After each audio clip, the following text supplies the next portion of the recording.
जब आरव के साथ मेरी शादी पक्की हुई तो मैं काफ़ी ज़्यादा खुश थी। हम अपनी सगाई से पहले एक दूसरे से कई बार मिले थे। हमने एक दूसरे से बहुत सारी बातें भी की थी। मैं आपसे छिपाना नहीं चाहती, हम बहुत जल्दी ही एक दूसरे के करीब आ गए थे। मुझे लगने लगा था कि हमारी शादी शानदार होगी। वास्तव में ऐसा हुआ भी। शादी के बाद भी हम दोनों ने एक साथ काफ़ी अच्छा समय बिताया था।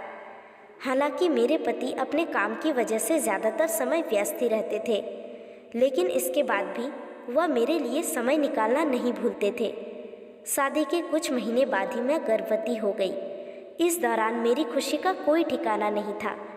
आरव भी फैमिली प्लानिंग को लेकर बहुत खुश था। ऐसा इसलिए क्योंकि मेरी गर्भावस्था के दौरान उन्होंने न केवल मेरा बहुत ख्याल रखा, बल्कि मेरे लिए छोटी छोटी चीज़ें भी की। मेरे ससुराल वाले भी इस बात को लेकर बहुत खुश थे। मेरी प्रेगनेंसी के पहले कुछ महीने शानदार रहे। आरव हमेशा मेरे साथ मौजूद रहता था, लेकिन जैसे जैसे समय बीतता गया वह मुझसे दूर रहने लगा। वह पहले से ज़्यादा काम करने लगा था।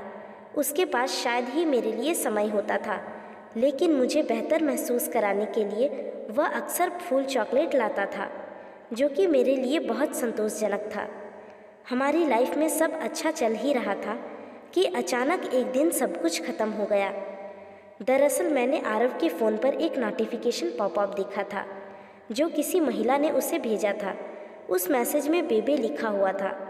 यह देखते ही मेरे होश उड़ गए। उसके मैसेज को खोलने में मुझे काफ़ी ज़्यादा डर भी लग रहा था, लेकिन इसके बाद भी मैंने किया। इस दौरान मैंने पाया कि वह दोनों एक दूसरे को सेक्सटिंग कर रहे थे। उसमें एक होटल का नाम और पता भी दिया हुआ था, जिसे देखते ही मुझे लगा कि आरव मुझे धोखा दे रहा है, वो भी तब जब मैं प्रेग्नेंट हूँ। उनके मैसेज को पढ़ने के बाद मैं ज़ोर ज़ोर से रोने लगी थी। हालांकि मैंने बहुत जल्दी से अपने आंसू पोंछे और उससे कुछ नहीं कहा। ऐसा इसलिए क्योंकि मेरे अंदर एक बच्चा था जिसका मुझे सबसे पहले ख्याल रखना था, लेकिन मैंने इसे जाने नहीं दिया। मैंने उस पर नज़र रखने की कोशिश की। यही नहीं, एक दिन मैंने उसका पीछा भी किया। इस दौरान मैंने देखा कि वह दूसरी महिला से मिलने गया था। वह दिखने में दुबली पतली थी, वह मुझसे आकर्षक भी थी। वह दोनों एक दूसरे के बेहद करीब थे, जिसे देखते ही मेरा दिल टूट गया। ऐसा इसलिए क्योंकि मुझे लगा था कि आरव और मैं अपनी शादी में खुश हैं। मैंने सबसे अच्छी पत्नी और बहू बनने के लिए अपना सब कुछ दे दिया था। जब मैं गर्भवती थी तब मेरे पति मुझे धोखा दे रहे थे। इससे बड़ा अपमान मेरे लिए कुछ नहीं हो सकता था। उसकी इस हरकत के बाद मुझे एहसास हुआ कि मैं उसे अपना सर्वश्रेष्ठ दे रही थी, लेकिन वह मुझे धोखा दे रहा था। क्या मैं उसके लिए काफ़ी नहीं थी कि उसने मेरे साथ ऐसा किया?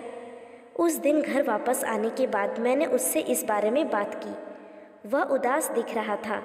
उसने मुझसे माफ़ करने की भीख मांगी और कहा कि वह फिर ऐसा नहीं करेगा, लेकिन मेरा दिल टूट गया था। मुझे नहीं पता था कि मैं उससे क्या कहूँ।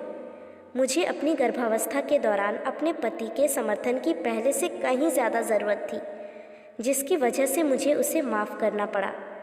हालांकि मुझे अभी भी यही लगता है कि मेरे पति उस महिला से मिलते रहते हैं, लेकिन मैं बस इतना करना चाहती हूँ कि अब मैंने अपने बच्चे पर अपना पूरा ध्यान केंद्रित कर दिया है। मुझे बस अब अपना बच्चा चाहिए, ताकि मैं अपनी सारी ऊर्जा और प्यार उस पर लुटा सकूं। तो साथियों, ये कहानी आपको कैसी लगी नीचे कमेंट बॉक्स में ज़रूर बताएं, और वीडियो पसंद आई हो तो चैनल को सब्सक्राइब करके बेल आइकॉन को प्रेस कर लें।